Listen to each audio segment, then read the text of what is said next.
नमस्कार सगळ्यांना. हा आवाज ऐकून तुम्हाला कळालंच असेल, आज आहे आमच्या गावचा उरूस. उरूस आहे म्हटल्यानंतर प्रत्येकाच्या घरी पाहुणे आणि जेवण. आज दिवसभर भरपूर काम होतं, त्याच्यामुळे पटापट कामावरून घेऊया म्हटलं.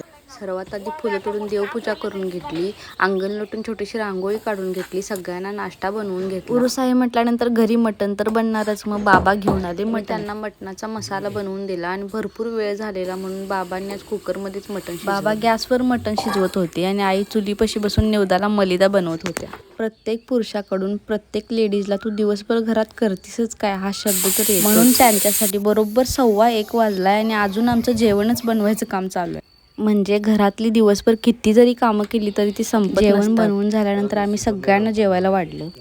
आंब्याचा सीझन चालू झालेला आहे आणि बाबांनी दुपारी आमच्या शेतातली खोबरी आंबे घेऊन आलेली. खाणारेस काय?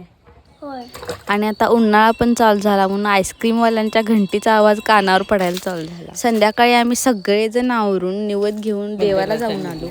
यात्रा उरूस म्हटलं की प्रत्येकाच्या गावात एक वेगळीच रोनक असते आणि हा आहे आमच्या गावातील दर्गा. आम्ही सगळे संध्याकाळी दर्शन घेऊन घरी परत आलो आणि असा गेला आमचा आजचा दिवस. भेटूया पुढच्या व्हिडिओमध्ये, तोपर्यंत धन्यवाद.